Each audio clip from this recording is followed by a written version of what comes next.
வணக்கம். ஒட்டுமொத்த நாளில் உங்கள் ஊர் முதல் உலக நாடுகள் வரை நிகழ்ந்த செய்திகளின் ஒரு மணி நேர தொகுப்பு காவேரி பிரைம். வழங்குவதற்காக ராஜா. அரசியல், அறிவியல், வணிகம், விளையாட்டு போன்ற பல்வேறு துறைகளின் சுவாரஸ்யங்களை பார்ப்பதற்கு முன்னதாக காவேரி பிரைமின் தலைப்புச் செய்திகள்.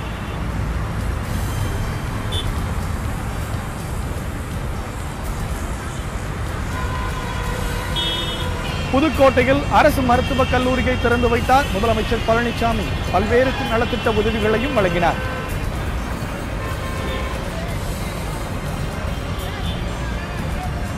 சென்னையில் அனைத்து மாவட்ட விவசாயிகள் போராட்டம். தேர்தல் நேரத்தில் மட்டும் விவசாயிகள் முக்கிய பொருளாக பயன்படுத்தப்படுவதாக குற்றச்சாட்டு.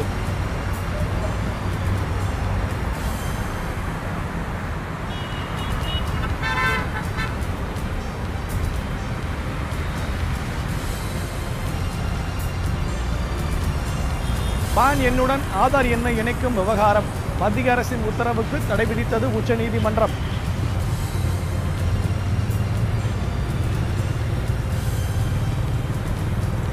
மனித இனத்திற்கு பயங்கரவாதம் மிகப்பெரிய அச்சுறுத்தல். ஷாங்காய் ஒத்துழைப்பு மாநாட்டில் பிரதமர் மோடி பேச்சு.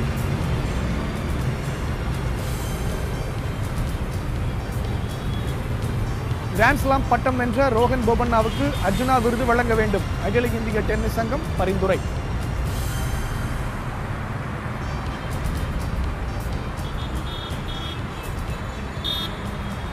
இனி விரிவான செய்திகளை பார்க்கலாம். புதுக்கோட்டையில் 231 கோடியே 23 லட்சம் ரூபாய் மதிப்பில் கட்டப்பட்டுள்ள அரசு மருத்துவக் கல்லூரி மற்றும் மருத்துவமனையை முதலமைச்சர் பழனிசாமி திறந்து வைத்தார். புதுக்கோட்டையில் அரசு மருத்துவக் கல்லூரி அமைக்க வேண்டும் என்று இந்த மாவட்டத்தைச் சேர்ந்த பொதுமக்கள் நீண்ட நாட்களாக கோரிக்கை விடுத்து வந்தனர். ஜெயலலிதா முதலமைச்சராக இருந்தபோது இதனை ஏற்றுக்கொண்டு சட்டமன்ற கூட்டத்தொடரில் 110 விதியின் கீழ் புதுக்கோட்டையில் அரசு மருத்துவக் கல்லூரி அமைப்பதற்கான அறிவிப்பை வெளியிட்டார். அரசு மருத்துவக் கல்லூரி மற்றும் மருத்துவமனை அமைக்க 231 கோடியே 23 லட்சம் ரூபாய் நிதி ஒதுக்கீடும் செய்தார். அதன் அடிப்படையில் புதுக்கோட்டை தஞ்சாவூர் சாலையில் மச்சுவாடி அருகே நிலம் தேர்வு செய்யப்பட்டு மருத்துவக் கல்லூரி மற்றும் மருத்துவமனை கட்டிட கட்டுமான பணிகள் தொடங்கி நிறைவடைந்துள்ளன. அரசு மருத்துவக் கல்லூரி மற்றும் மருத்துவமனையில் அனைத்து வகையான அதிநவீன வசதிகளும் செய்யப்பட்டுள்ளன. 75,056 சதுர அடியில் புற நோயாளிகள் பிரிவு அமைக்கப்பட்டுள்ளது. இந்த பகுதியில் அனைத்து துறை சம்பந்தப்பட்ட வெளிநோயாளிகள் பரிசோதனை அறைகளும், இரத்த வங்கி, இரத்த பரிசோதனை மையங்கள், சிறு அறுவை சிகிச்சை அரங்கம் அதிநவீன வசதிகளுடன் அமைக்கப்பட்டுள்ளது. புதுக்கோட்டையில் அரசு மருத்துவக் கல்லூரி மற்றும் மருத்துவமனை திறப்பு விழா இன்று மருத்துவக் கல்லூரி வளாகத்தில் நடைபெற்றது. விழாவில் தமிழக முதலமைச்சர் பழனிசாமி கலந்து கொண்டு புதிய அரசு மருத்துவக் கல்லூரி மற்றும் மருத்துவமனையை திறந்து வைத்தார்.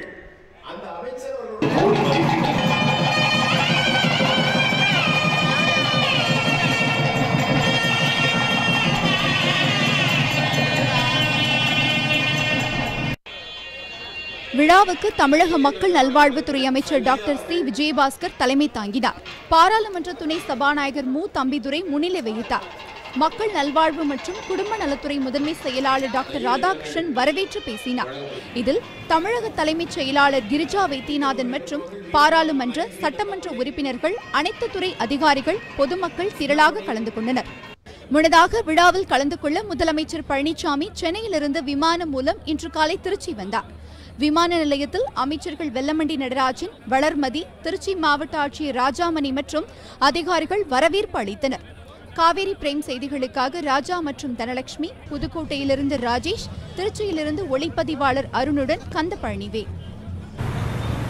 இன்னும் ஓராண்டில் 90 மில்லியன் டன் கையாளும் திறன் கொண்ட துறைமுகமாக காமராஜர் துறைமுகம் மாற உள்ளது. அங்கு நடைபெற்ற சரக்கு முனையம் திறப்பு விழா குறித்த செய்தி தொகுப்பை தற்போது பார்க்கலாம்.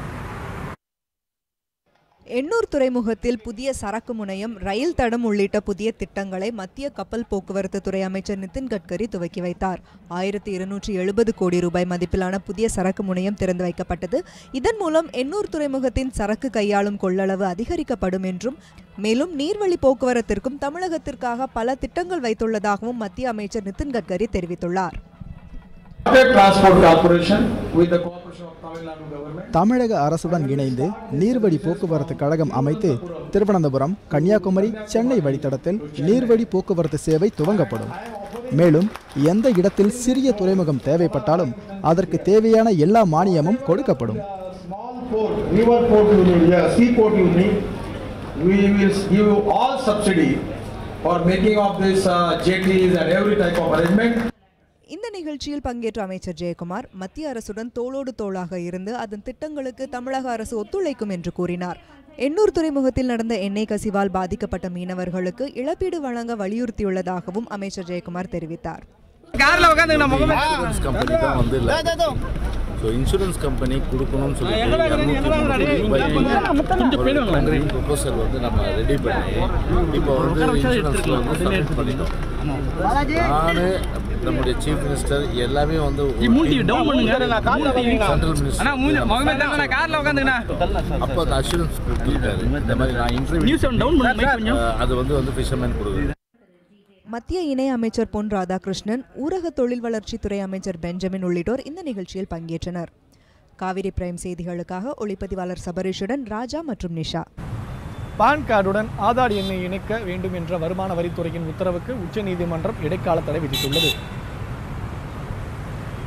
வருமான வரி செலுத்துவதற்கும் பான் கார்டு பெறுவதற்கும் ஆதார் அவசியம் என சமீபத்தில் மத்திய அரசு தெரிவித்தது. வருமான வரி செலுத்துவோர் பான் எண்ணுடன் ஆதார் எண்ணை இணைக்க வேண்டும் என்றும் இதற்கான கடைசி தேதி ஜூன் 30 எனவும் தெரிவிக்கப்பட்டது. இதனை எதிர்த்து உச்சநீதிமன்றத்தில் பொதுநல வழக்கு தாக்கல் செய்யப்பட்டது. ஆதார் எண் கட்டாயம் என்பது ஏற்புடையதல்ல என உச்சநீதிமன்றம் ஏற்கனவே உத்தரவிட்டுள்ளதால் மத்திய அரசின் இந்த உத்தரவு உச்சநீதிமன்றத்தின் உத்தரவை மீறுவதாகவும் என அந்த மனுவில் தெரிவிக்கப்பட்டிருந்தது. இந்த வழக்கில் நீதிபதிகள் வழங்கிய உத்தரவில் பான் கார்டுடன் ஆதாரின் இணைப்புக்கு இடைக்கால தடை விதித்தும் பான் கார்டுடன் ஆதாரின் இணைக்க விட்டாலும் பான் கார்டு செல்லும் என்றும் இது தொடர்பாக அரசியல் சாசன அமர்வு முடிவு செய்யும் வரை இந்த தடை தொடரும் எனவும் தெரிவித்துள்ளது. காவேரி பிரைம் செய்திகளுக்காக திவ்யலட்சுமி மற்றும் அனுஷ்யா. தமிழக அரசை பாஜக ஆட்டுவிப்பதை அமைச்சர் ராஜேந்திர பாலாஜி உறுதிப்படுத்தியுள்ளார் என்று திமுக செயல் தலைவர் மு க ஸ்டாலின் குற்றம் சாட்டியுள்ளார். காஞ்சிபுரம் மாவட்டம் உட்பட்ட கோவூர் தண்டலம் பகுதிகளில் திமுக சார்பில் தூர்வாரப்பட்ட குளங்களை ஸ்டாலின் பார்வையிட்டார். பின்னர் செய்தியாளர்களிடம் பேசிய அவர் மக்கள் பணியை தவிர்த்துவிட்டு ஆட்சியை தக்க வைப்பதற்கு அதிமுகவினர் முயற்சித்து வருவதாக குற்றம் சாட்டினார். பாஜக ஆதரிச்சால் என்ன தவறு, தீண்டத்தகாத கட்சியை ஆதரிச்சா என்ன தவறு அப்படின்னு கேட்குறாங்க. நாங்கள் சொன்னதான் அவரும் சொல்லியிருக்காரு. இப்போ நாங்கள் சொன்னதை ஏற்றுக்கிட்டு இருக்காருன்னு அர்த்தம் தான். அதாவது மாநில உரிமையெல்லாம் பறிக்கப்பட்டக்கூடிய வகையில் மாநிலத்தை வந்து ஒரு அடிமை மாதிரி வச்சு நடத்தக்கூடிய வகையில் மத்திய ஆட்சி நடந்துகிட்டு இருக்குன்னு தெளிவாக சொல்லிகிட்டு இருக்கிறோம். அதை வந்து அவர் வழிமொழிஞ்சு அதை ஏற்றுக்கிட்டு இருக்கிறார். ராஜேந்திர பாலாஜி சொன்னதுக்காக அவருக்கு என்னுடைய நன்றியை தெரிவிச்சுக்கிறேன். இங்கே உள்ள ஆட்சி நடக்கிற ஆட்சி பின்னணியில் பாஜக இருக்குங்கிறத வெளிப்படுத்துற மாதிரி இருக்கு அவரோட பேட்டி. ஆமாம், அதான். குடியரசுத் தலைவர் தேர்தல் தொடர்பாக அதிமுக சார்பில் எவ்வித முடிவும் எடுக்கப்படவில்லை என்று பள்ளிக்கல்வித்துறை அமைச்சர் செங்கோட்டையன் தெரிவித்துள்ளார்.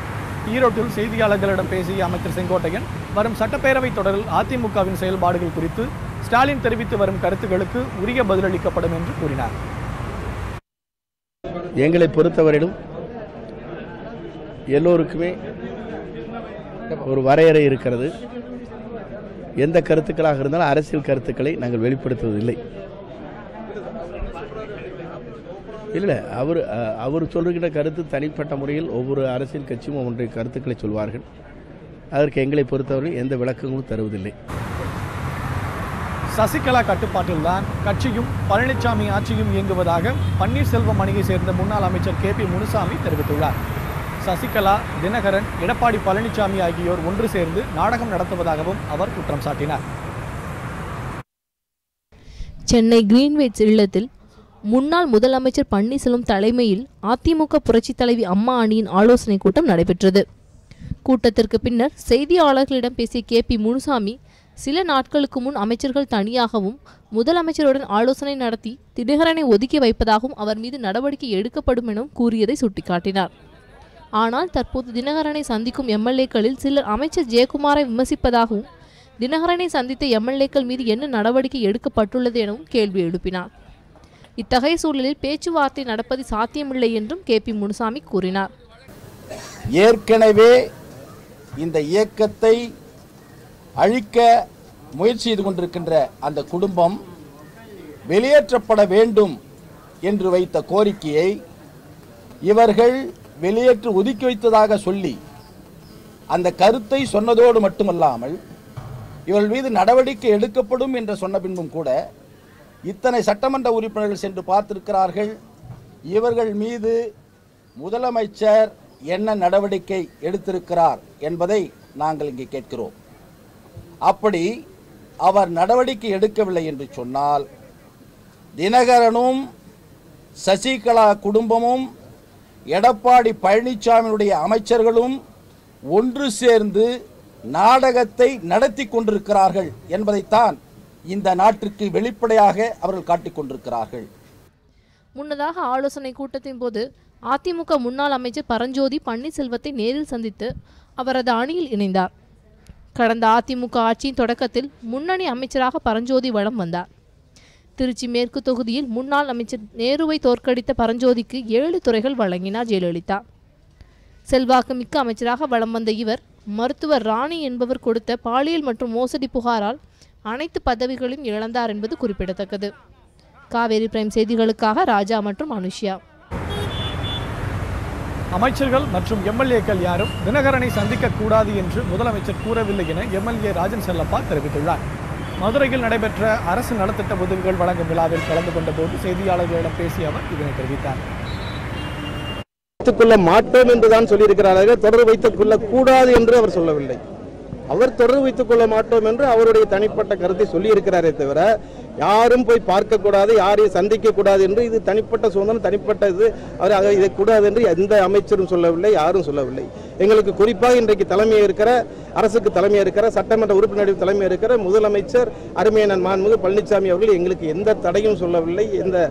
ஆகவே நாங்கள் உரிமையோடு நாங்கள் அத்தனை பேரையும் சந்திக்கிறோம். அதிலே இது ஒரு சந்திப்போம். ஷாங்காய் ஒத்துழைப்பு அமைப்பில் இந்தியா உறுப்பினராக இணைக்கப்பட்டுள்ளது. மாநாட்டின் போது பேசிய பிரதமர் மோடி அனைத்து நாட்டு தலைவர்களும் ஒருமித்த கருத்து ஏற்படாமல் தீவிரவாதத்தை ஒழிக்க முடியாது என தெரிவித்துள்ளார். சீனா, கஜகஸ்தான் உள்ளிட்ட 6 நாடுகள் ஷாங்காய் ஒத்துழைப்பு அமைப்பில் உறுப்பினர்களாக உள்ளன. இந்த அமைப்பில் உறுப்பினராக சேர்வதற்கு இந்தியாவும் பாகிஸ்தானும் தீவிர முயற்சி எடுத்து வந்தன. இந்நிலையில் இந்தியா, பாகிஸ்தான் ஆகிய 2 நாடுகளையும் உறுப்பினர்களாக சேர்த்துக்கொள்ள ஷாங்காய் அமைப்பு முடிவு செய்தது.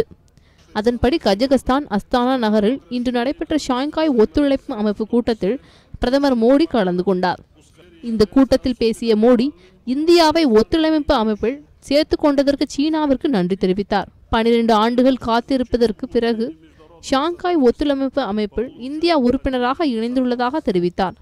தீவிரவாத அச்சுறுத்தலை சமாளிக்க அனைவரும் ஒன்றிணைந்து பாடுபட வேண்டும் என்றும் நாம் அனைவருக்கும் ஒருமித்த கருத்து ஏற்படும் வரை தீவிரமயமாதல், பயங்கரவாத ஆட்சேர்ப்பு, பயிற்சி, நிதியியல் சிக்கல்கள் போன்றவற்றிற்கு தீர்வு காண முடியாது எனவும் அவர் கூறினார். भारत 12 साल की ऑब्जर्वरशिप के बाद आज एससीओ की सदस्यता ग्रहण करेगा. हमारी सदस्यता के समर्थन के लिए मैं एससीओ के सभी देशों का. மோடியை தொடர்ந்து பேசிய பாகிஸ்தான் பிரதமர் நவாஸ் ஷெரீப் ஷாங்காய் ஒத்துழைப்பு அமைப்பில் உறுப்பினராக இணைந்ததற்காக இந்தியாவிற்கு வாழ்த்து தெரிவித்தார். மேலும் அனைத்து மக்களுக்கும் சமமாக நடத்தப்பட வேண்டும் என்றும் அவர் கேட்டுக்கொண்டார். இந்த அமைப்பில் சீனா, கஜகஸ்தான் உட்பட 6 நாடுகள் ஏற்கனவே உறுப்பினர்களாக உள்ளது குறிப்பிடத்தக்கது. காவேரி பிரைம் செய்திகளுக்காக ANI தகவல்களுடன் ராஜா மற்றும் அனுஷ்யா. காவேரி பிரைமில் சிறிய இடைவேளை. இணைந்திருங்கள் காவேரி நியூஸ் தொலைக்காட்சியுடன்.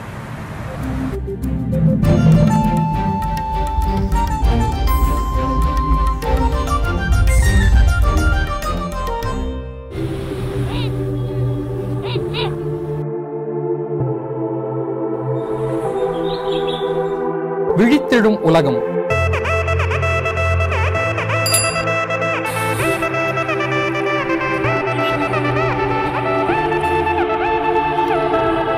விரையும் மாந்தர் கூட்டம்.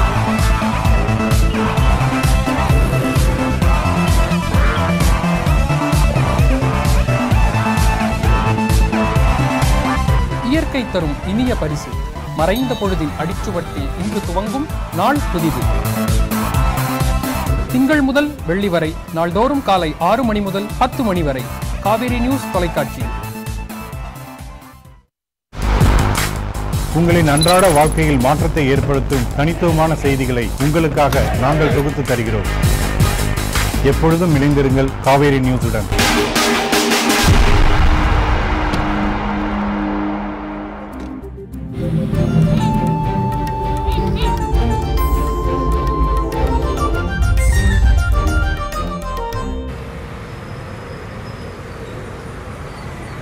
காவேரி பிரைம் தொடர்கிறது.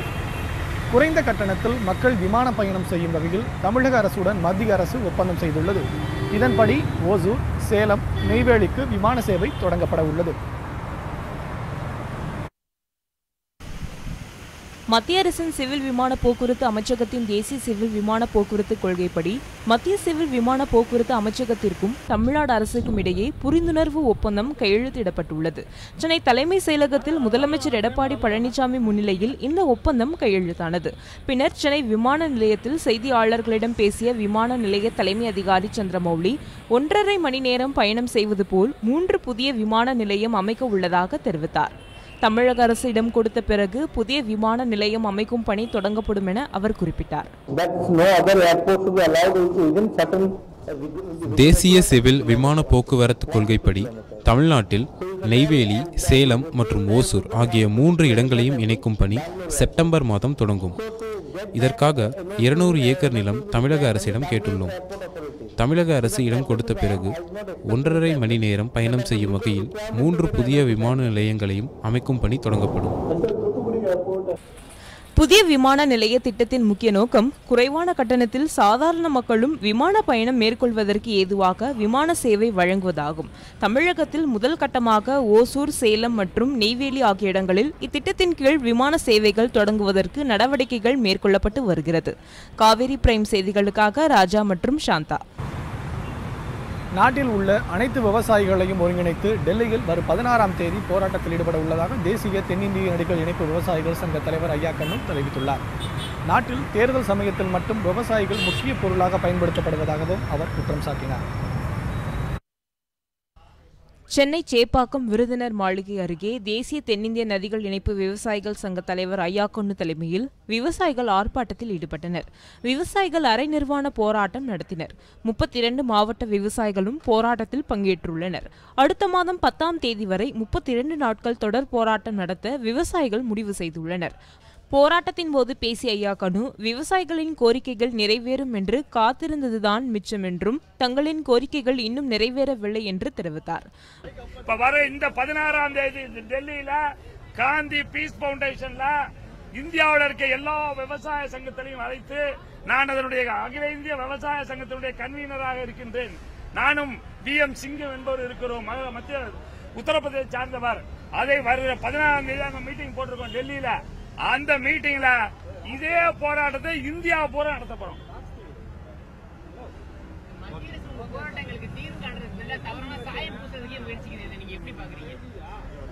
விவசாயி இந்த நாட்டில் தேர்தல் வந்தால் இந்த நாட்டினுடைய முதுகெலும்பு என்று எங்களை அழைப்பார்கள்.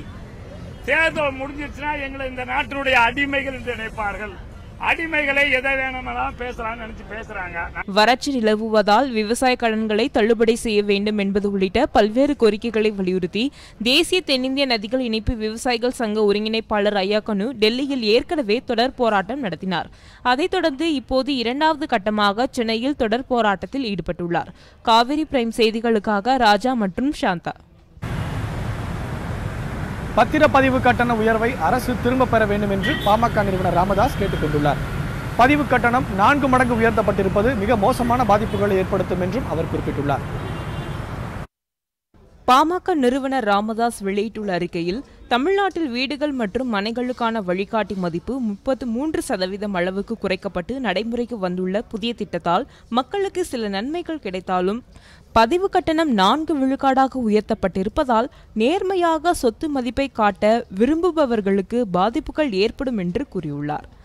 2012ஆம் ஆண்டில் வழிகாட்டி மதிப்பு உயர்த்தப்பட்ட போது பெருமளவில் முறைகேடுகள் நடந்ததாகவும் பகுதி வாரியாக நில மதிப்பை நிர்ணயம் செய்தால் முன்பு நடந்த முறைகேடுகள் வெட்ட வெளிச்சம் ஆகிவிடும் என்பதாலும் அதை மறைக்கும் வகையில் இப்போது அனைத்து நிலங்களின் மதிப்பும் உயர்த்தப்பட்டிருப்பதாக ராமதாஸ் குறிப்பிட்டுள்ளார்.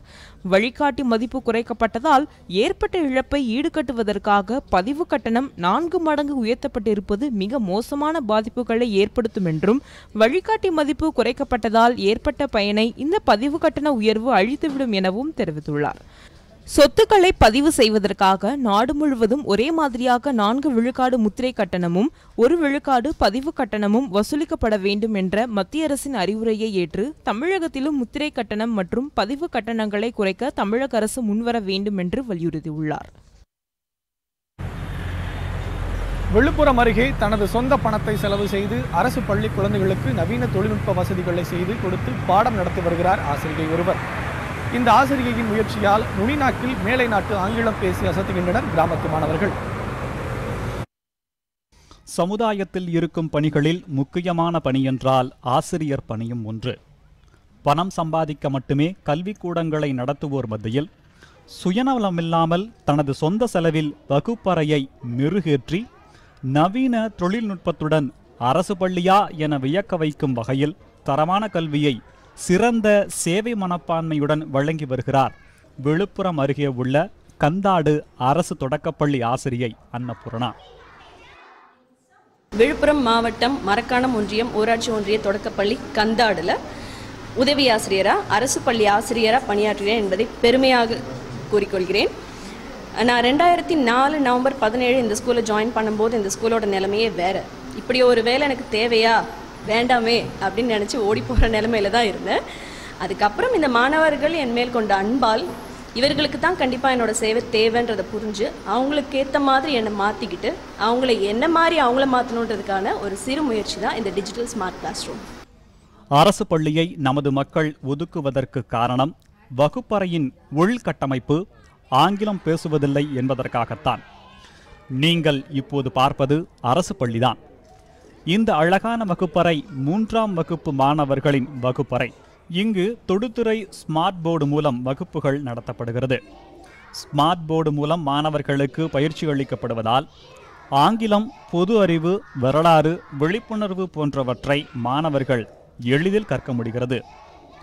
மேலும் இந்த மாணவர்களுக்கு லேப்டாப், டேப், அபாகஸ் கணித பயிற்சி உள்ளிட்ட சிறப்பு வகுப்புகள் நடத்தப்படுகிறது. வகுப்பறைக்கு சேவை மனப்பான்மையுடன் தனது சொந்த செலவில் 1,60,000 ரூபாய் செலவு செய்து வாங்கி ஆசிரியை செய்து கொடுத்த பாடம் நடத்துகிறார் ஆசிரியை அன்னபூர்ணா.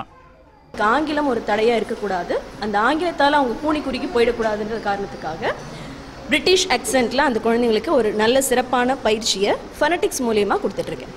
அந்த ஃபனட்டிக்ஸில் படிக்கும்போது அவங்க மாணவர்கள் மெட்ரிகுலேஷன் ஸ்கூல் மாணவர்களை விட சிறப்பான ஒரு பிரிட்டிஷ் அக்சென்ட்டோடு அவங்களால பேச முடியும், படிக்கவும் முடியும். அந்த காரணம் அவங்களுக்கு நிறைய ஒரு ஊக்குவிப்பு கிடைச்சிது. பல இந்தியா மட்டும் இல்லாமல் சிங்கப்பூர், கனடா போன்ற பல நாடுகளில் இருந்து அவங்களுக்கு ஊக்கப்பரிசெல்லாம் அனுப்ப ஆரம்பித்தாங்க. வெளியில இருந்தெல்லாம் நம்மளோட மாணவர்களோட திறமையை ஊக்குவிக்கிறாங்க. ஒரு ஆசிரியராக அவங்களுக்கு நான் என்ன செஞ்சேன், என்னோட குழந்தைங்களுக்கு நான் என்ன செஞ்சேன்ற ஒரு குற்ற உணர்ச்சி தான் என்னால் இந்த ஒரு டிஜிட்டல் ஸ்மார்ட் கிளாஸ் ரூமை என்னோட மாணவர்களுக்கு என்னோட பரிசா அர்ப்பணிப்பா அவங்களுக்கு கொடுத்தேன். இந்த பள்ளியில் 3ஆம் வகுப்பு மாணவர்களிடம் ஆங்கில புத்தகத்தை கொடுத்து படிக்க சொன்னால் மிக அழகாக நுனி நாக்கில் வாசிப்பார்கள். தனக்கு இந்த பள்ளி மிகவும் பிடித்துள்ளதாகவும் பெருமையாக உள்ளதாக மாணவர் ஒருவர் கூறினார். நான் இங்கே வந்தது இந்த ஸ்கூல் எனக்கு ரொம்ப பிடிச்சிருக்கு. நான் பச்சைப்பைத்தல்கோலேருந்து வரேன். நான் ஸ்குச்சப்பரில் படிக்கும் போது அந்த ஸ்கூலில் அடிப்பாங்க, நிறைய காசுலாம் கேட்பாங்க. அதனால் நாங்கள் இங்கே சேர்ந்தோம். படிக்கிறது தான் பெருமை இருக்குது. ஏன்னா இங்கே சூப்பராக சொல்லித்தராங்க. இங்கிலீஷில் தெரியலனா லேப்டாப்லேருந்து எங்களுக்கு எடுத்து சொல்லித்தராங்க. கந்தாடு அரசு தொடக்கப்பள்ளியில் தம் பிள்ளை படிப்பது மிக பெருமையாக இருப்பதாக பெற்றோர்கள் கூறுகின்றனர். 100% காரணம் அன்னபூர்ணி டீச்சரும் இந்த ஸ்கூல் மேமும் தான். நல்லா சூப்பராக படிக்கிறா, ரொம்ப சந்தோஷமாக இருக்குது. இங்கிலீஷ் ஃபுல்லாக நல்லா செம்மையாக பேசுகிறா. வீட்டுக்கு வந்தாலே ஒன்றுமே புரியாத அளவுக்கு கத்திக்கிட்டு இருக்கா. வளன்னு என்னம்மா பேசுகிறேன்னாக்க எங்கள் டீச்சர் இதாம்மா சொல்லி கொடுத்தாங்க. லாஸ்ட்டில் குட் மார்னிங்ன்றது மட்டும்தான் புரியும் எங்களுக்கு. அவன் மட்டும் கத்திட்டு லாஸ்ட்டில் குட் மார்னிங் சொல்லிட்டு இருப்பா. ரொம்ப சந்தோஷமாக இருக்குது. இந்த அளவுக்கு அன்னபூர்ணி டீச்சர் பண்ணுவாங்க நினச்சி கூட பார்க்குறோம். ஸ்கூல் மேமும் ரொம்ப கஷ்டப்பட்டுக்கிறாங்க இதுக்கு.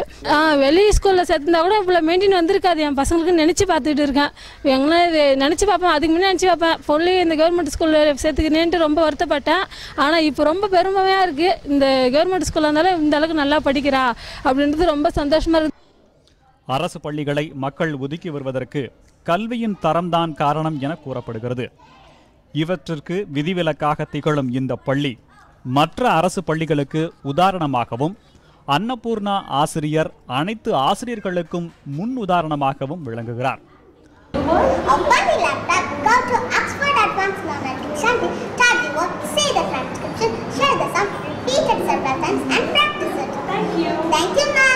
காவேரி பிரைம் செய்திகளுக்காக திவ்யலட்சுமி மற்றும் ராமகிருஷ்ணன்.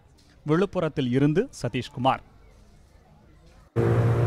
அந்தியூர் அருகே முறையாக தண்ணீர் வராததை கண்டித்து பொதுமக்கள் சாலை மறியல் போராட்டத்தில் ஈடுபட்டனர். அந்த வழியாக சென்ற அந்தியூர் சட்டப்பேரவை உறுப்பினர் ராஜா கிருஷ்ணனை முற்றுகையிட்டு பொதுமக்கள் முறையிட்டனர். ஈரோடு மாவட்டம் அந்தியூர் அருகே உள்ள மைக்கேல் பாளையம் ஊராட்சிக்கு உட்பட்டது கூடுமையனூர் கிராமம். இந்த பகுதியில் கடந்த 4 மாதங்களாக முறையாக குடிநீர் வழங்கவில்லை என்று கூறப்படுகிறது. இதுகுறித்து மாவட்ட ஆட்சியர், யூனியன் அதிகாரிகள், வட்டாட்சியர் என அனைத்து அதிகாரிகளுக்கும் மனு அளித்தும் நடவடிக்கை இல்லை என கிராம மக்கள் கூறுகின்றனர். இதையடுத்து எந்தவொரு நடவடிக்கைகளும் எடுக்காததால் ஆத்திரமடைந்த கூடுமையனூர் மக்கள் காலி குடங்களுடன் அந்தியூர் பர்கூர் சாலையில் மறியலில் ஈடுபட்டனர். எங்களுக்கு குடிநீர் வசதி கிடையாது. 3-4 மாதம் ஆகிப்போச்சு. கலெக்டர் ஆஃபீஸில் மனு கொடுத்து அவங்களும் ஏன்னு கேட்கல. பஞ்சாயத்து ஆஃபீஸில் மனு கொடுத்து அங்கேயும் ஏன்னு கேட்கல. யூனியன் ஆஃபீஸில் கொடுத்து அங்கேயும் கேட்கல. ஏன்னு கூட கேட்கறது கூட எங்களுக்கு ஒரு மரியாதை இல்லாமல் நடந்துக்கிறாங்க. அதிகாரிகளை அலட்சிய போக்கில் இருக்கிறாங்க. மாற்றுத்திறனாளிகள் 20 பேருக்கு மேலே இருக்கிறாங்க. எங்கேயும் கழிப்பறைக்கு போகிறதுக்கு வசதி இல்லாமல், ஒரு லைட் வசதி இல்லாமல், குடி தண்ணி இல்லாமல், பஸ் வசதி கிடையாது. ஏகப்பட்ட பிரச்சனைகளை நாங்கள் இருக்கிறோம். இந்த ஊரே இருக்குதா இல்லையான்னு கலெக்டருக்கு தெரியுமா இல்லையாங்கிறது எங்களுக்கு சந்தேகமா இருக்குது. ரொம்ப நாளா 4-5 மாசமா தண்ணியே இல்லை, குடிக்கிறதுக்கு தண்ணி இல்லை, ரொம்ப கஷ்டமா இருக்குதுங்க. நாங்களும் ஊருக்கு தோட்டத்துக்கு நல்லா போய் பார்க்குறாங்க, தோட்டத்துக்காரங்க விட மாட்டேங்கிறாங்க. எங்களுக்கே போகிறது தண்ணி இல்லை, நீங்க எங்க வரீங்க அப்படின்னு சொல்லி சாணி கரைச்சி விடுறாங்க, அதை பண்றாங்க. அவங்களும் ரொம்ப அவங்க மட்டும் எத்தனை நாளைக்கு தண்ணி விடுவாங்க. நாங்களும் தோட்டத்துக்கு ஊருக்கு போறோங்க, விட மாட்டேங்கிறாங்க.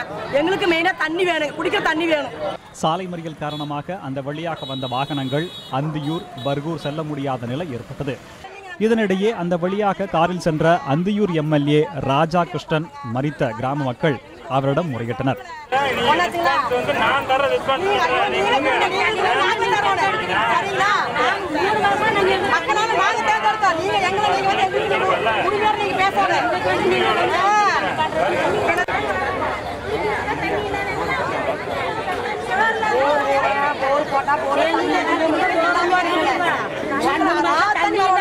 இதையடுத்து பொதுமக்களிடம் போலீசார் பேச்சுவார்த்தை நடத்தினர். உடனடியாக நடவடிக்கை எடுப்பதாக கூறியதால் சமாதானம் அடைந்த மக்கள் சாலை மறியலை கைவிட்டனர். இந்த சம்பவத்தால் அப்பகுதியில் சுமார் 1 மணி நேரம் போக்குவரத்து பாதிக்கப்பட்டது. காவேரி பிரைம் செய்திகளுக்காக ராஜா மற்றும் ராமகிருஷ்ணன், அந்தியூரில் இருந்து சக்திவேல். புதுச்சேரியில் பிளாஸ்டிக் அரிசி விற்பனை ஆகிறதா என்பது குறித்து குழு அமைத்து ஆய்வு செய்யப்படும் என்று சமூக நலத்துறை அமைச்சர் கந்தசாமி தெரிவித்துள்ளார். உணவுப் பொருட்கள் கலப்படம் செய்பவர்கள் குண்டர் சட்டத்தின் கீழ் கைது செய்யப்படுவார்கள் என்றும் அவர் குறிப்பிட்டார். புதுச்சேரி சட்டப்பேரவையில் இன்றைய கூட்டத்தில் தமிழகத்தில் பிளாஸ்டிக் அரிசி விற்பனை செய்யப்படுவதாக குற்றச்சாட்டு எழுந்துள்ளதாகவும், புதுச்சேரியிலும் பிளாஸ்டிக் அரிசி விற்பனை செய்யப்படுகிறதா என்பது குறித்து மாநில அரசு தெளிவுபடுத்த வேண்டும் என அதிமுக சட்டமன்ற உறுப்பினர் அன்பழகன் தெரிவித்தார். இதற்கு பதிலளித்து பேசிய சமூக நலத்துறை அமைச்சர் கந்தசாமி, புகாரை அடுத்து புதுச்சேரியில் பிளாஸ்டிக் அரிசி, பிளாஸ்டிக் முட்டை உள்ளிட்டவைகள் விற்பனை செய்யப்படுகின்றதா என்பது குறித்து ஆய்வு செய்ய அதிகாரிகள் குழு அமைக்கப்பட்டிருப்பதாகவும், இந்த குழு தனது ஆய்வை தொடங்கும் எனவும் தெரிவித்தார். பாலில் கலப்படம் செய்பவர்கள் சிறையில் அடைக்கப்படுவார்கள் என எச்சரிக்கை செய்துள்ளதாகவும், உணவுப் பொருட்களில் கலப்படம் செய்யப்படுவது தெரியவந்தால் குண்டர் சட்டம் உள்ள கடுமையான சட்டத்தின் கீழ் நடவடிக்கை எடுக்கப்படும் என்றும் அமைச்சர் கந்தசாமி குறிப்பிட்டார். அரிசிலையும் முட்டையிலையும் பிளாஸ்டிக் இருந்தால் இன்றே ஒரு குழு அமைச்சிருக்கிறேன். இன்றைக்கி மாலை 4:30 மணிக்கு அனைத்து அதிகாரிகளும் சம்மந்தப்பட்ட அதிகாரிகளை அழைச்சிருக்கிறேன். ஒரு குழுவாக போட்டு கடையில் போய் ஆய்வு பண்ணி அதில் கண்டுபிடித்தால் அவரை குண்டர் சட்டத்தில் கூட போடுவதற்கும் சிறையில் அனுப்புவதற்கும் நாங்கள் தயாராக இருப்போம். நம்முடைய அரசு ஏஎஃப்டி பஞ்சாலை முறைகேடு விசாரணை தொடர்பாக விவாதம் நடைபெற்றது. அப்போது பேசிய அதிமுக உறுப்பினர் பாஸ்கர், ஏஎஃப்டி பஞ்சாலையில் நடந்த முறைகேடு பற்றி அமைக்கப்பட்ட விசாரணை குழுவின் அறிக்கை அரசுக்கு சமர்ப்பிக்கப்பட்டுள்ளதா என்றும், எப்போது முடிந்து அரசுக்கு சமர்ப்பிக்கப்படும் என கேள்வி எழுப்பினார். இதற்கு பதிலளித்த தொழில்துறை அமைச்சர் ஷாஜஹான், தொழில்துறை செயலர் அருண் தேசாய் தலைமையிலான குழுவின் விசாரணை முடிவில் ஏஎஃப்டி மில்லில் இயந்திர விற்பனைகள் டெண்டர் முறையில் மின்னணு ஏலம் நடத்தப்பட்டதாக குறிப்பிடப்பட்டது. இதற்கு அதிமுக உறுப்பினர்கள் கடும் கண்டனம் தெரிவித்தனர். இது பற்றி விசாரணை நடத்தி 1 மாதத்திற்குள் ஒப்படைக்க வேண்டும் என சபாநாயகர் தெரிவித்தார். உண்மையை மூடி மறைக்கும் விசாரணை அறிக்கை என குற்றம் சாட்டியும் மேல் விசாரணை நடத்த வேண்டும் என கூறியும் அதிமுக உறுப்பினர்கள் அன்பழகன் தலைமையில் எம்எல்ஏக்கள் வையாபுரி மணிகண்டன், அசனா பாஸ்கர் ஆகியோர் வெளிநடப்பு செய்தனர். ஊழலுக்கும் முறைகேடுக்கும் ரெண்டு பேருமே இன்றைக்கி வந்து துணை போய் நிற்கிறாங்க. இதில் வந்து யாரும் வந்து சலத்தவர்கள் இல்லை. கடந்த ஆட்சியில் நடைபெற்ற பல்வேறு குற்றச்சாட்டுகளை முதலமைச்சர் தொடர்ந்து சும்மாங்காட்டி சொல்லி வர்றார். அவங்க தப்பு பண்ணாங்க, அது பண்ணாங்க, இது பண்ணாங்கன்னு. ஆனால் அமைக்கப்பட்ட விசாரணையுடைய முடிவில் வந்து எந்த தப்பும் பண்ணாத மாதிரி வருது. இது வந்து இவங்களுக்குள்ளே இருக்கின்ற நாடகம். இதுக்கு வந்து எதிர்கட்சி சார்ந்தவர் வந்து இந்த ஆளுங்கட்சியினுடைய தவறான விசாரணை அறிக்கைக்கு வந்து நன்றி சொல்லும் போதே இதில் வந்து நம்ம புரிஞ்சுக்கலாம். அதனால் வந்து எங்களுக்கு வந்து மறு விசாரணை வேணும்னு சொல்லிட்டு கேட்டு நாங்கள் வலியுறுத்தி இன்றைக்கி வந்து அதிமுக சார்பில் வந்து வெளிநடப்பு பண்ணோம். சட்டப்பேரவையில் கேள்வி நேரம் முடிவடைந்ததும் புதுச்சேரி துணைநிலை ஆளுநர் கிரண்பேடி, மக்களவை உறுப்பினர் ராதாகிருஷ்ணன் ஆகியோருக்கு பேரவையில் பிறந்தநாள் வாழ்த்து தெரிவிக்கப்பட்டது. காவேரி பிரைம் செய்திகளுக்காக ராஜா மற்றும் அனுஷா. புதுச்சேரியிலிருந்து ஒளிப்பதிவாளர் நடராஜுடன் ராஜீவ். நூற்றுக்கணக்கான தேன் கூடுகள் நிறைந்த தேன் மரமாக மாறிய அதிசய ஈட்டி மரங்களை சுற்றுலா பயணிகள் பார்த்து ரசித்து செல்கின்றனர். நீலகிரி மாவட்டம் கூடலூரை சுற்றியுள்ள பகுதிகளில் தற்போது தேன் சீசன் துவங்கியுள்ளது. கூடலூரிலிருந்து முதுமலை செல்லும் வழியில் உள்ள தெப்பக்காடு என்னும் இடத்தில் உள்ள 2 ராட்சத ஈட்டி மரங்கள் நூற்றுக்கணக்கான தேன் கூடுகளால் நிறைந்துள்ளன. பொதுவாக தேனீக்கள் அடர்ந்த வனப்பகுதியில் உள்ள மரங்களில் 2 அல்லது 3 கூடுகள் மட்டுமே கட்டும். ஆனால் தற்போது சாலை ஓரங்களில் உள்ள 2 ஈட்டி மரங்களில் ஒரு கூட்டிற்கு 10 லிட்டர் தேன் இருக்கக்கூடிய நூற்றுக்கணக்கான கூடுகளை தேனீக்கள் கட்டியிருப்பது மக்களிடையே அதிசயத்தை ஏற்படுத்தி உள்ளது. கோயில்பட்டியிலேருந்து வந்திருக்கிறேன் என் ஃபேமிலியோடு அந்த முதுமலையை சுற்றி பார்க்குறதுக்கு. இங்கே வந்து பார்த்தீங்கன்னா அந்த மரத்தில் வந்து பார்த்தீங்கன்னா ஒரு மரத்தில் வந்து 1 கூடு 2 கூடு இருக்கிறத பார்த்துருக்கோம், தேன் கூடு. நாங்கள் வந்து பார்த்தீங்கன்னா 100கணக்கான தேன் கூடு இருக்கிறத பார்க்கறதுக்கு ரொம்ப ஆச்சரியமாக இருக்குது. தேன் கூடுகள் நிறைந்த மரங்கள் சாலை ஓரத்தில் இருப்பதால் தேனீக்களால் ஆபத்து அதிகமாக உள்ளதாக அப்பகுதி மக்கள் தெரிவித்துள்ளனர். இருப்பினும் அந்த வழியாக வாகனங்களில் செல்லும் சுற்றுலா பயணிகளும் நடந்து செல்பவர்களும் மரத்தின் அடியில் நின்று தேன் கூடுகளை பார்த்து ரசித்து செல்கின்றனர். காவேரி பிரைம் செய்திகளுக்காக ராஜா மற்றும் கூடலூரிலிருந்து சுரேஷ்குமார். காவேரி பிரைமில் சிறிய இடைவேளை. இணைந்திருங்கள் காவேரி நியூஸ் தொலைக்காட்சியுடன்.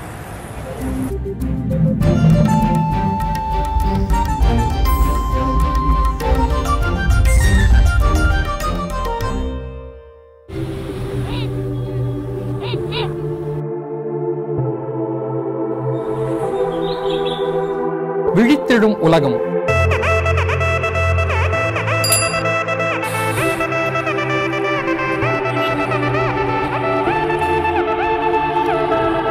விரையும் மாந்தர் கூட்டம்.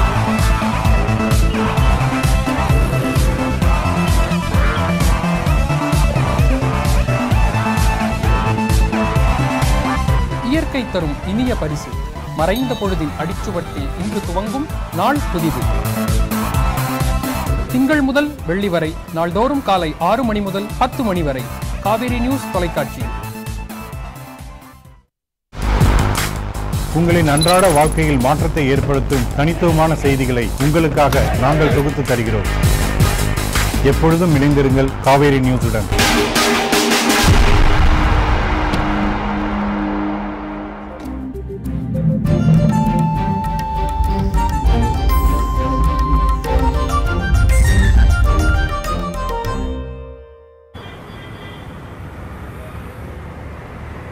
காவேரி பிரைம் தொடர்கிறது. மத்திய பிரதேசத்தில் ராகுல் காந்தி கைது செய்யப்பட்டதை கண்டித்து புதுச்சேரியில் இளைஞர் காங்கிரசார் போராட்டத்தில் ஈடுபட்டனர். சென்னையில் இருந்து புதுச்சேரிக்கு வந்த பயணிகள் ரயிலை மறித்து போராட்டத்தில் ஈடுபட்டவர்கள் கைது செய்யப்பட்டனர். மத்திய அரசுக்கு கண்டனம் தெரிவித்து நாடு முழுவதும் காங்கிரசார் போராட்டத்தில் ஈடுபட்டு வருகின்றனர். ராகுல் காந்தி கைது செய்யப்பட்டதற்கு புதுச்சேரி முதலமைச்சர் நாராயணசாமி கண்டனம் தெரிவித்துள்ளார். இந்நிலையில் புதுச்சேரி ரயில் நிலையத்தில் திரண்ட இளைஞர் காங்கிரசார் சென்னையிலிருந்து புதுச்சேரியில் வந்த பயணிகள் ரயிலை மறித்து போராட்டத்தில் ஈடுபட்டனர். அப்போது மத்திய அரசுக்கு எதிராக கண்டன முழக்கங்களை எழுப்பினர்.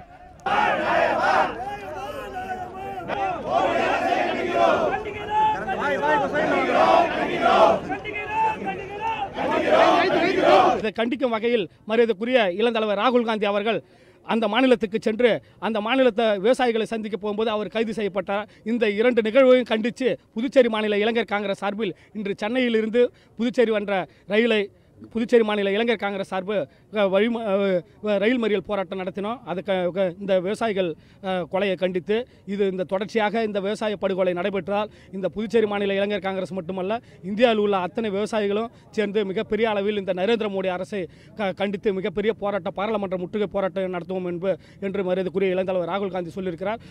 ரயில் மறியலில் ஈடுபட்ட இளைஞர் காங்கிரஸ் கட்சியினரை போலீசார் கைது செய்தனர். கர்நாடக மாநிலம் பெங்களூருவில் 50க்கும் மேற்பட்ட காங்கிரஸ் கட்சியினர் மத்திய பிரதேச விவசாயிகளுக்கு ஆதரவாகவும் மத்திய அரசுக்கு எதிராகவும் போராட்டத்தில் ஈடுபட்டனர். அப்போது அரசுக்கு எதிராக கண்டன முழக்கங்களை எழுப்பினர். இதனால் அங்கு பரபரப்பு ஏற்பட்டது. வங்கி கடன்களை தள்ளுபடி செய்ய வேண்டும் என்றும் பயிர்களுக்கான கொள்முதல் விலையை உயர்த்தி வழங்க வேண்டும் என்பன உள்ளிட்ட பல்வேறு கோரிக்கைகளை வலியுறுத்தி மத்திய பிரதேச மாநிலத்தில் விவசாயிகள் கடந்த 1ஆம் தேதி முதல் போராடி வருகின்றனர். போராட்டத்தில் ஈடுபட்ட விவசாயிகள் மீது போலீசார் துப்பாக்கிச் சூடு நடத்தியதில் 5 விவசாயிகள் உயிரிழந்தனர். இந்த சம்பவம் நாடு முழுவதும் விவசாயிகளிடையே கொந்தளிப்பை ஏற்படுத்தியது.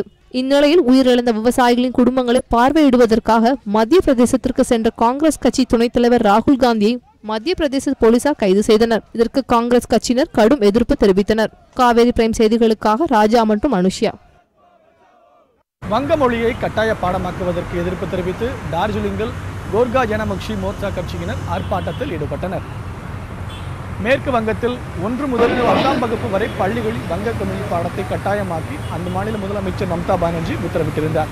இதனை எதிர்த்து அங்குள்ள புகழ்பெற்ற சுற்றுலா தலமான டார்ஜிலிங்கில் கோர்கா ஜனமுக்தி மோர்ச்சா கட்சியினர் கடையடைப்பு மற்றும் ஆர்ப்பாட்டத்தில் ஈடுபட்டனர்.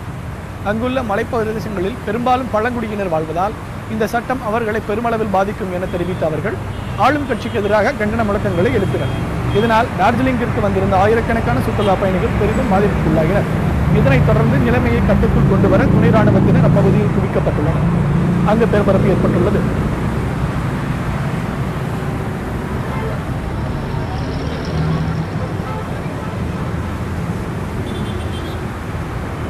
இன்று ஏற்றத்துடன் முடிவடைந்த இந்திய பங்கு சந்தைகள் பற்றியும் லாபம் மற்றும் நஷ்டத்தை சந்தித்த நிறுவனங்கள் குறித்தும் தற்போது பார்க்கலாம். குறி10 சென்செக்ஸ் 48 புள்ளிகள் ஏற்றம் கண்டு 31,262 புள்ளிகளில் வர்த்தகம் முடிவடைந்தது. தேசிய பங்குச்சந்தை குறியீட்ட நிப்டி 21 புள்ளிகள் ஏற்றத்துடன் 9,668 புள்ளிகளில் இன்றைய நாளுக்கான வர்த்தகம் முடிவடைந்தது. நிப்டி 50யில் இன்று அதிக லாபம் பார்த்த பங்குகளுக்கான வரிசையில் வெண்டாண்டா 4.35% லாபமும், Maruti Suzuki 2.97%, Hindalco 1.86%, Tata Motors DVR 1.70%, Tata Steel 1.61% அளவிற்கும் இன்று ஒரே நாளில் லாபம் பார்த்துள்ளன. இதேபோல் நிப்டி 50யில் இன்று அதிக நஷ்டமடைந்த பங்குகளுக்கான வரிசையில் டெக் மஹேந்திரா 2.67% நஷ்டமும், கெயில் 1.92%, ஐடிசி 1.80%, விப்ரோ 1.64%, டாடா பவர் 1.58% அளவிற்கும் இன்று ஒரே நாளில் நஷ்டமடைந்துள்ளன. சாம்பியன்ஸ் டிராபி தொடரில் இங்கிலாந்து அணியை எதிர்த்து உலக சாம்பியன் ஆஸ்திரேலியா அணி நாளை பலப்பரீட்சை நடத்த உள்ளது. உலக சாம்பியன் என்ற அந்தஸ்து பெற்றாலும் வாழ்வா சாவா என்ற நிலையில் களமிறங்குகிறது ஆஸ்திரேலியா அணி. களை கட்டி வரும் மினி உலகக்கோப்பை போட்டியில் ஏ பிரிவில் உள்ள இங்கிலாந்து ஆஸ்திரேலிய அணிகளுக்கு இடையிலான 3வது மற்றும் கடைசி லீக் ஆட்டம் பர்மிங்ஹாம் மைதானத்தில் நாளை மாலை 3 மணிக்கு நடைபெற உள்ளது. இங்கிலாந்து அணியை பொறுத்தவரை அரையிறுதியில் ஏற்கனவே நுழைந்து விட்டதால் அந்த அணி ஆக்ரோஷமான ஆட்டத்தை வெளிப்படுத்த வேண்டிய சூழல் இல்லை. இருப்பினும் ஆஸ்திரேலியாவுக்கு எதிராகவும் வெற்றி பெற்று லீக் சுற்றில் தோல்வி காணாத அணி என்ற பெருமையுடன் அரையிறுதியில் விளையாடும் முனைப்பில் உள்ளது. ஆஸ்திரேலிய அணியை பொறுத்தவரை வாழ்வா சாவா நிலையில் களமிறங்குகிறது. நியூசிலாந்துடனான லீக் ஆட்டத்திலும் வங்கதேசத்துடனான லீக் ஆட்டத்திலும் மழையின் காரணமாக ஆட்டம் கைவிடப்பட்டது. 2 புள்ளிகளை பெற்றுள்ள ஆஸ்திரேலிய அணி 2வது இடத்தில் உள்ளது. இங்கிலாந்துடனான இந்த ஆட்டத்தில் வெற்றி பெற்றால் மட்டுமே அரையிறுதி கனவு நிறைவேறும் என்பதால் அந்த அணிக்கு இந்த ஆட்டம் கடுமையான சவாலாக இருக்கும் என்பதில் சந்தேகமில்லை. ஸ்மித், வார்னர், ஃபின்ச் போன்ற அதிரடி வீரர்களின் ஆட்டம் கை கொடுக்கும் பட்சத்தில் ஆஸ்திரேலிய அணிக்கு சாதகமாக அமையும். இன்றைய நியூசிலாந்து வங்கதேச அணிகளின் ஆட்டத்தை பொறுத்தே ஆஸ்திரேலிய அணியின் அரையிறுதி வாய்ப்பு தெரிந்துவிடும் என்பதால் அரையிறுதியில் நுழையும் அடுத்த அணி யார் என எதிர்பார்த்து காத்திருக்கின்றனர் ரசிகர்கள். ஒருநாள் போட்டி வரலாற்றில் இரு அணிகளும் 136 ஆட்டங்களில் விளையாடியுள்ளதில் 80 ஆஸ்திரேலிய அணியும் 51 இங்கிலாந்து அணியும் வெற்றி பெற்றுள்ளன. 2 ஆட்டங்கள் சமனிலும் 3 ஆட்டங்களில் முடிவும் எட்டப்படவில்லை. காவேரி பிரைம் செய்திகளுக்காக மீனா மற்றும் Karthik. French open tennis grand slam கலப்பு இரட்டைகள் பிரிவில் இந்தியாவின் ரோகன் போபண்ணா இணை வெற்றி வாகை சூடியது. கலப்பு இரட்டையர் பிரிவு இறுதி ஆட்டத்தில் இந்தியாவின் ரோகன் போபண்ணா கனடாவின் கேப்ரியா இணை கொலம்பியாவின் ராபர்ட் ஃபெரா ஜெர்மனியின் ஆலனா இணையை எதிர்த்து பலப்பரீட்சை நடத்தியது. இந்த ஆட்டத்தில் தொடக்கம் முதலே ஆதிக்கம் செலுத்தி விளையாடிய போபண்ணா இணை முதல் செட்டை 2-6 என தவறவிட்டது. இருப்பினும் இரண்டாவது செட்டில் ஆக்ரோஷமடைந்த போபண்ணா இணை அந்த செட்டை 6-2 என தனதாக்கியது. மூன்றாவது செட்டில் இரு அணி வீரர்களும் ஆக்ரோஷமாக விளையாடி மாறி மாறி புள்ளிகளை குவிக்க வெற்றியாளர் யார் என தெரிந்து கொள்ள ரசிகர்கள் மத்தியில் மிகுந்த ஆர்வம் நிலவியது. அபாரமாக விளையாடிய போபண்ணா இணை அந்த செட்டை 12-10 என்ற செட் கணக்கில் கைப்பற்றி முதன் முறையாக கிராண்ட்ஸ்லாம் பட்டத்தை ருசித்தது. இந்த வெற்றியின் மூலம் கிராண்ட்ஸ்லாம் பட்டத்தை ருசித்த 4வது இந்திய வீரர் என்ற சாதனையை படைத்தார் போபண்ணா. பட்டம் வென்ற போபண்ணா இணைக்கு சர்வதேச அளவில் 2000 தரவரிசை புள்ளிகளுடன் கோப்பையும் பரிசாக வழங்கப்பட்டது. கிராண்ட்ஸ்லாம் பட்டம் வென்று சாதனை படைத்த போபண்ணாவுக்கு அர்ஜுனா விருது வழங்க அகில இந்திய டென்னிஸ் சங்கம் பரிந்துரை செய்துள்ளது. களிமண் தரையில் நடத்தப்படும் பிரெஞ்சு ஓபன் கிராண்ட்ஸ்லாம் டென்னிஸ் தொடரில் கலப்பு இரட்டையர் பிரிவில் இந்தியாவின் போபண்ணா இணை சாம்பியன் பட்டம் வென்றது. இதன் மூலம் கிராண்ட்ஸ்லாம் பட்டம் ருசித்த இந்திய வீரர்கள் லியாண்டர் பயஸ், மகேஷ் பூபதி, சானியா மிர்சா வரிசைகள் 4வதாக போபண்ணா இடம் பிடித்து சாதனை படைத்துள்ளார். இது குறித்து அகில இந்திய டென்னிஸ் சங்கம் கூறும்போது இந்திய வீரர் கிராண்ட்ஸ்லாம் பட்டம் வென்றது மகிழ்ச்சி அளிக்கக்கூடியதாக உள்ளது என தெரிவித்துள்ளது. தவிர முதல் கிராண்ட்ஸ்லாம் பட்டத்தை வென்ற போபண்ணா பெயரை அர்ஜுனா விருதுக்கு பரிந்துரை செய்ய முடிவு செய்திருப்பதாகவும் அகில இந்திய டென்னிஸ் சங்கம் தெரிவித்துள்ளது.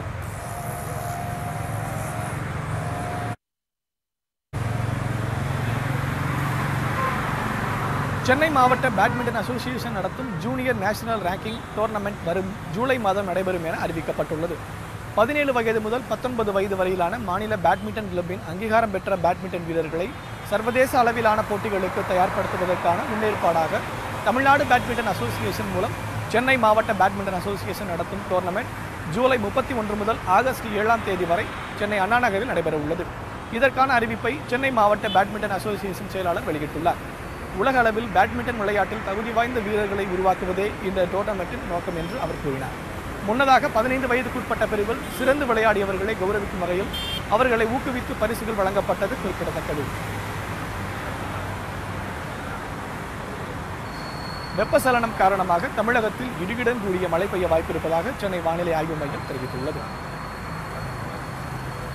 தென்மேற்கு பருவமழை காலம் தொடங்கியுள்ளதை அடுத்து கடந்த சில நாட்களாக தமிழ்நாடு மற்றும் புதுச்சேரியில் சில இடங்களில் மழை பெய்து வருகின்றது.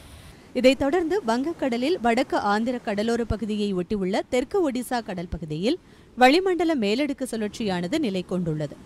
இதன் காரணமாக ஏற்பட்டுள்ள வெப்பச்சலனத்தால் தமிழ்நாடு மற்றும் புதுச்சேரியில் அடுத்த 24 மணி நேரத்தில் ஓரிரு இடங்களில் இடியுடன் கூடிய மழை பெய்ய வாய்ப்புள்ளதாக சென்னை வானிலை ஆய்வு மையம் தெரிவித்துள்ளது. இதனால் தற்போது சென்னை உள்ளிட்ட பல்வேறு பகுதிகளில் வானம் மேகமூட்டத்துடன் காணப்படுகின்றது. முன்னதாக தமிழகத்தில் திருவாடானையில் 5 சென்டிமீட்டர் மழையும், திருமயம், அவிநாசி, நடுவட்டம் மற்றும் தொண்டியில் தலா 3 சென்டிமீட்டர் அளவு மழையும் பெய்துள்ளது குறிப்பிடத்தக்கது. காவேரி பிரைம் செய்திகளுக்காக ராஜா மற்றும் சிவசங்கரி. இன்றைய நாளின் முக்கிய செய்திகளை உங்கள் முன் வைத்த காவேரி பிரைம் நிறைவு பெறுகிறது. நடுநிலையான செய்திகளை முழுமையாக அறிந்து கொள்ள பயணிப்போம் காவேரி நியூஸ் தொலைக்காட்சியுடன். புதிய செய்திகளை அறிந்து கொள்ள காவேரி நியூஸ்.tv என்ற இணையதளத்தை பார்க்கவும். நன்றி.